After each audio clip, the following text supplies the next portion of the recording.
ಥಿಯೇಟರ್ನ ಟಾಯ್ಲೆಟ್ನಲ್ಲಿ ಅಪ್ರಾಪ್ತರ ಮೂಲಕ ಮಹಿಳೆಯರ ಅಶ್ಲೀಲ ವಿಡಿಯೋ ಸೆರೆ ಹಿಡಿತಾ ಇದ್ದ ಜಾಲ ಸಿಕ್ಕಿಬಿದ್ದಿದೆ. ಮಡಿವಾಳದ ಸಂಧ್ಯಾ ಥಿಯೇಟರ್ನಲ್ಲಿ ಈ ಘಟನೆ ನಡೆದಿದ್ದು, ವಾಶ್ರೂಮ್ಗೆ ಹೋಗಿದ್ದ ಮಹಿಳೆ ಯುವತಿಯರು ಕ್ಯಾಮೆರಾ ಕಂಡು ಶಾಕ್ ಆಗಿದ್ದಾರೆ. ಕ್ಯಾಮೆರಾ ಫಿಕ್ಸ್ ಮಾಡಿದ್ದ ಅಪ್ರಾಪ್ತನನ್ನ ಮಡಿವಾಳ ಪೊಲೀಸರು ವಶಕ್ಕೆ ಪಡೆದಿದ್ದಾರೆ. ಘಟನೆಯ ಸಂಬಂಧ ಸಂಧ್ಯಾ ಥಿಯೇಟರ್ ಹಾಗೂ ಸಿಬ್ಬಂದಿ ವಿರುದ್ಧ ಮಡಿವಾಳ ಠಾಣೆಯಲ್ಲಿ ಎಫ್ಐಆರ್ ಕೂಡ ದಾಖಲಾಗಿದೆ.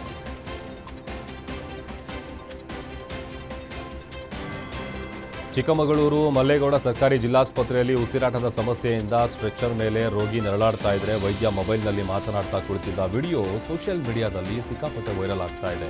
ಆಸ್ಪತ್ರೆಗೆ ಬಂದು 1 ಗಂಟೆ ಕಳೆದರೂ ಚಿಕಿತ್ಸೆ ಸಿಗದೆ ವೃದ್ಧ ಮಂಜುನಾಥ ಪರದಾಡಿದ್ದು, ವೈದ್ಯ ತನ್ನದೇ ಲೋಕದಲ್ಲಿ ಕಳೆದು ಹೋಗಿದ್ದ. ವೃದ್ಧನಿಗೆ ತಡವಾಗಿ ಐಸಿಯುಗೆ ಶಿಫ್ಟ್ ಮಾಡಿ ದಾಖಲಿಸಿ ಚಿಕಿತ್ಸೆ ನೀಡಲಾಗಿದ್ದು, ಜಿಲ್ಲಾಸ್ಪತ್ರೆಯ ಅವ್ಯವಸ್ಥೆ ಹಾಗೂ ವೈದ್ಯನ ವಿರುದ್ಧ ಭಾರೀ ಆಕ್ರೋಶ ವ್ಯಕ್ತವಾಗ್ತಾ ಇದೆ. ತುಮಕೂರಿನ ಶಿರಾ ತಾಲೂಕು ಸಾರ್ವಜನಿಕ ಆಸ್ಪತ್ರೆಯಲ್ಲಿ ವೀಲ್ ಚೇರ್ ಸಿಗದೆ 85 ವರ್ಷದ ವೃದ್ಧೆ ಪರದಾಡಿದ್ದಾರೆ. ಎಮ್ಮರಹಳ್ಳಿಯ ದೊಡ್ಡಕ್ಕ ಎಂಬ ವೃದ್ಧೆ ಚರ್ಮ ಸಂಬಂಧಿತ ಸಮಸ್ಯೆಯಿಂದ ಬಳಲ್ತಾ ಇದ್ದು, ಚಿಕಿತ್ಸೆಗೆ ಅಂತ ಆಟೋದಲ್ಲಿ ಆಸ್ಪತ್ರೆಗೆ ಬಂದಿದ್ರು. ಖಾಲಿ ಕುರ್ಚಿ ಸಿಗದಿದ್ದಕ್ಕೆ ತೆವಳಿಕೊಂಡೇ ಆಸ್ಪತ್ರೆ ಒಳಗೆ ಹೋಗಿದ್ದಾರೆ. ತುರ್ತು ವಿಭಾಗದವರೆಗೂ ಹೋಗಲು ಸಹ ಯಾವುದೇ ಗಾಲಿ ಕುರ್ಚಿ ಲಭ್ಯ ಇರಲಿಲ್ಲ. ಈ ಸಂಬಂಧ ವಿಡಿಯೋ ಸೋಷಿಯಲ್ ಮೀಡಿಯಾದಲ್ಲಿ ಭಾರಿ ವೈರಲ್ ಆಗ್ತಾ ಇದ್ದು, ವೈದ್ಯರ ಭೇಟಿಯ ಬಳಿಕ ಇಂಜೆಕ್ಷನ್ ಪಡೆಯದೆ ವೃದ್ಧೆ ಮನೆಗೆ ವಾಪಸ್ಸಾಗಿದ್ದಾರೆ.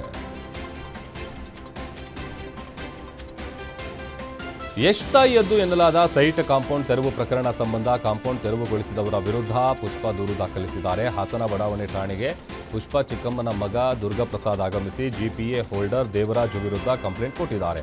ಪುಷ್ಪಗೆ ಸೇರಿದ ಸ್ವತ್ತನ್ನ ದೇವರಾಜ್ ಜೆಸಿಬಿ ನುಗ್ಗಿಸಿ ಓಡಿಸಿದ್ದಾರೆ. ಇದಕ್ಕೆ ನ್ಯಾಯ ಕೊಡಿಸಬೇಕು ಅಂತ ಪುಷ್ಪ ಚಿಕ್ಕಮ್ಮನ ಮಗ ಆಗ್ರಹಿಸಿದ್ದಾರೆ.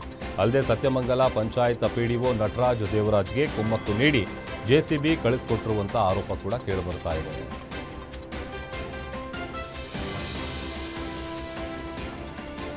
ಕನ್ನಡದಲ್ಲಿ ಮಾತನಾಡಿದ ಹಾಸ್ಟೆಲ್ ವಿದ್ಯಾರ್ಥಿಗೆ ಹಿಂದಿಯಲ್ಲಿ ಮಾತಾಡುವಂತೆ ಆವಾಜ್ ಹಾಕಿದ ವಾರ್ಡನ್ ಸುರೇಶ್ರನ್ನ ಎಎಂಸಿ ಕಾಲೇಜ್ ಆಡಳಿತ ಮಂಡಳಿ ಕೆಲಸದಿಂದ ವಜಾಗೊಳಿಸಿದೆ.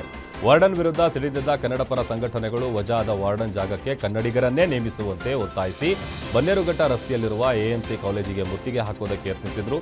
ಘಟನೆ ಹಿನ್ನೆಲೆ ದೂರು ದಾಖಲಾಗಿದ್ದು, ಬನ್ನೇರುಘಟ್ಟ ಪೊಲೀಸರು ವಾರ್ಡನ್ ಸುರೇಶ್ರನ್ನ ಅರೆಸ್ಟ್ ಮಾಡಿದ್ದಾರೆ.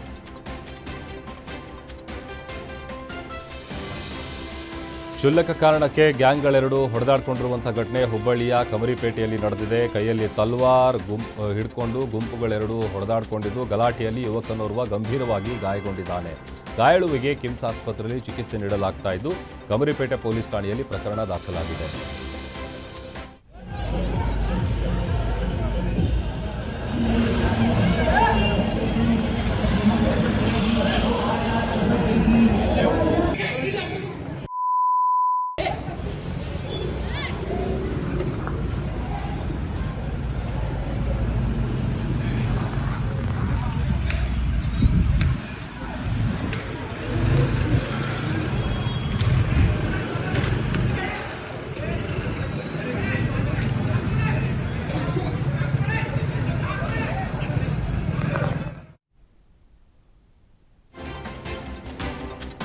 ದಾವಣಗೆರೆಯಲ್ಲಿ ಸರ್ಕಾರಿ ಜಾಗದಲ್ಲಿ ಕಟ್ಟಿದ್ದ ಜಿವಿಎಸ್ ಶಾಲಾ ಕಟ್ಟಡವನ್ನು ಪಾಲಿಕೆ ತೆರವುಗೊಳಿಸಿದೆ. ಕಟ್ಟಡ ತೆರವುಗೊಳಿಸಿದ ಹಿನ್ನೆಲೆ ಪೆಂಡಾಲ್ ಕಟ್ಟಿಕೊಂಡು ಶಾಲಾ ಸಿಬ್ಬಂದಿ ವಿದ್ಯಾರ್ಥಿಗಳಿಗೆ ಪಾಠ ಕಲಿಸ್ತಾ ಇದ್ದಾರೆ. ಸುಮಾರು 50ಕ್ಕೂ ಹೆಚ್ಚು ವಿದ್ಯಾರ್ಥಿಗಳು ಬಿಸಿಲಲ್ಲಿ ನಿಂತು ಪ್ರಾರ್ಥನೆ ಮಾಡಿ ಪೆಂಡಾಲ್ ಕೆಳಗಡೆ ಕುಳಿತು ಪಾಠ ಕಲಿತಾ ಇದ್ದಾರೆ.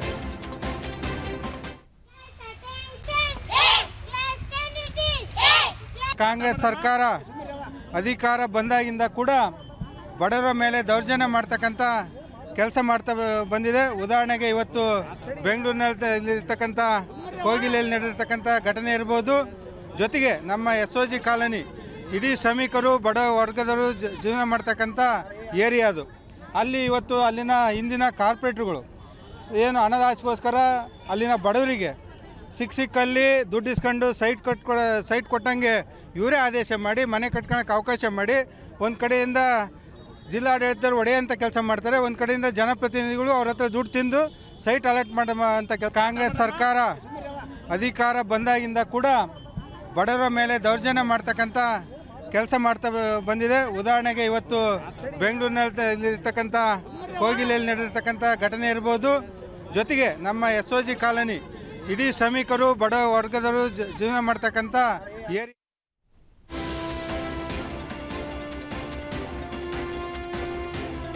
ರಾಯಚೂರು ನಗರದ ಬೇಕರಿ ಹಾಗೂ ರೆಸ್ಟೋರೆಂಟ್ಗಳ ಮೇಲೆ 4 ಇಲಾಖೆ ಅಧಿಕಾರಿಗಳು ದಾಳಿ ನಡೆಸಿದ್ದಾರೆ. ಮಹಾನಗರ ಪಾಲಿಕೆ, ಕಂದಾಯ ಇಲಾಖೆ, ಆಹಾರ ಸುರಕ್ಷತಾ ಇಲಾಖೆ ಹಾಗೂ ಆರೋಗ್ಯ ಇಲಾಖೆಯಿಂದ ರೇಡ್ ಮಾಡಲಾಗಿದೆ. ಒಟ್ಟು 19 ಕಡೆ ದಾಳಿ ವೇಳೆ 2-3 ದಿನದ ಹಳೆಯ ಮಾಂಸ, ಪನ್ನೀರ್ ಫ್ರೀಜರ್ಗಳಲ್ಲಿ ಸಿಕ್ಕರೆ ಹೋಟೆಲ್ಗಳಲ್ಲಿ 27 ಗೃಹೋಪಯೋಗಿ ಸಿಲಿಂಡರ್ ಸಿಕ್ಕಿದೆ. ಪಾಲಿಕೆ ಆಯುಕ್ತ ಜುಬಿನ್ ಮೊಹಾಪಾತ್ರ ಅವರು ನಿಯಮ ಉಲ್ಲಂಘಿಸಿದ ವ್ಯಾಪಾರಸ್ಥರಿಗೆ ಒಟ್ಟು 1,08,000 ದಂಡ ವಿಧಿಸಿ ನೋಟಿಸ್ ನೀಡಿ ವಾರ್ನಿಂಗ್ ಕೊಟ್ಟಿದ್ದಾರೆ. ಧಾರವಾಡದಲ್ಲಿ ನಿಂತಿದ್ದ ಕಾರು ಹೊತ್ತಿ ಉರಿದಿದೆ. ಧಾರವಾಡದ ಮಣಿಕಂಠ ನಗರದಲ್ಲಿ ಈ ಘಟನೆ ಸಂಭವಿಸಿದೆ. ಮನೆ ಮುಂದೆ ನಿಲ್ಲಿಸಿದ್ದ ಓಮ್ನಿ ಕಾರು ಸಂಪೂರ್ಣ ಸುಟ್ಟು ಕರಕಲಾಗಿದೆ. ಘಟನೆಯಲ್ಲಿ ಕಾರು ಮಾಲೀಕ ರಾಘು ಪೂಜಾರಿಗೆ ಸಣ್ಣಪುಟ್ಟ ಗಾಯಗಳಾಗಿದ್ದು, ಘಟನಾ ಸ್ಥಳಕ್ಕೆ ಆಗಮಿಸಿದ ಅಗ್ನಿಶಾಮಕ ಸಿಬ್ಬಂದಿ ಯಶಸ್ವಿಯಾಗಿ ಬೆಂಕಿ ನಂದಿಸಿದ್ರು. ಗ್ಯಾಸ್ ಲೀಕೇಜ್ನಿಂದ ಬೆಂಕಿ ಹೊತ್ಕೊಂಡಿರುವಂತಹ ಶಂಕೆ ವ್ಯಕ್ತವಾಗಿದೆ.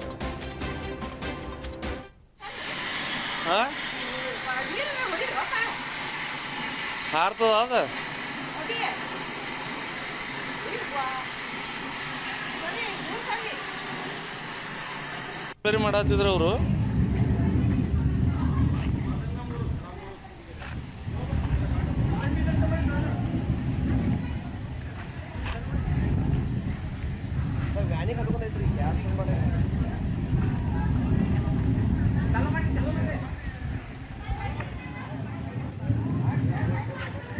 ಮಾಡ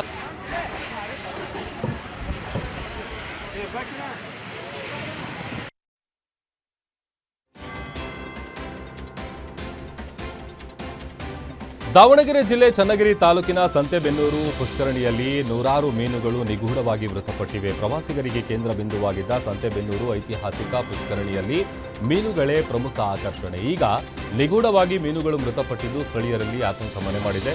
ಸ್ಥಳಕ್ಕೆ ಮೀನುಗಾರಿಕಾ ಇಲಾಖೆ ಉಪನಿರ್ದೇಶಕ ಅಣ್ಣಪ್ಪ ಸ್ವಾಮಿ ಮತ್ತು ತಂಡ ಭೇಟಿ ನೀಡಿ ಪರಿಶೀಲನೆ ನಡೆಸಿದ್ದಾರೆ.